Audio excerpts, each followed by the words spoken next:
This month, we are marking 40 years since the first HIV/AIDS cases were officially reported in this country. HIV was first identified in a handful of patients in California and has claimed the lives of about 700,000 Americans since 1981.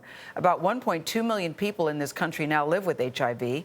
Olympic gold medalist Greg Louganis helped bring the conversation around HIV into the mainstream when he came out as an HIV-positive gay man back in the 1990s. Greg joins us now to discuss. Greg Louganis, it's really good to see you again.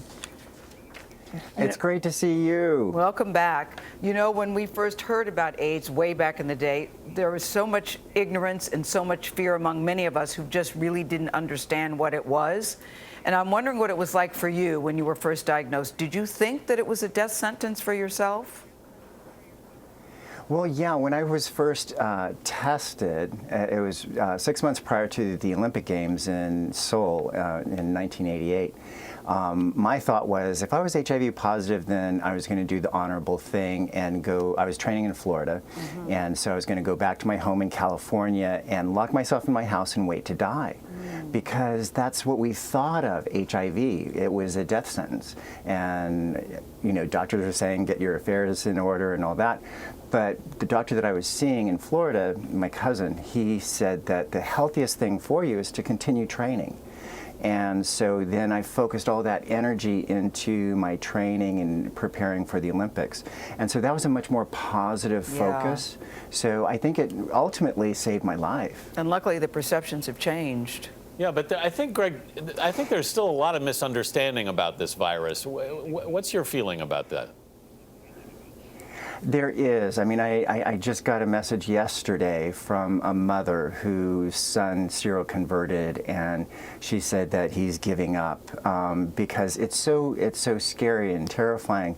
But if you're treated, then if you have undetectable viral load, then you can't transmit the virus.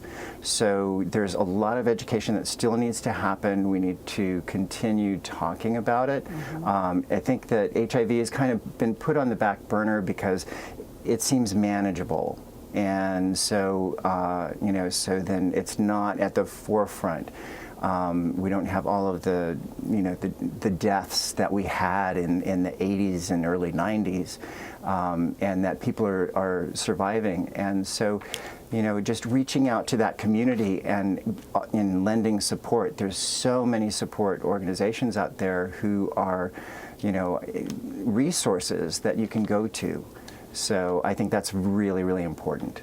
Greg, it's Tony here. You've had such a tremendous career as an athlete and then also as an advocate, and it's been recently announced that there's going to be a biopic, a major feature film about your life. There's a lot in that life. Yeah. What stands out to you? I mean, what would you count? It's hard to itemize, but your major accomplishment.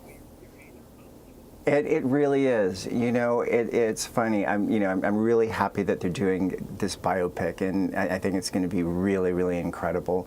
You know, the made-for-TV movie with Mario Lopez was wonderful, but I think we're going to take a look at some of the more adult topics. That's quite a team. Yeah. Who should play Greg Louganis in this biopic? Have you cast it yet?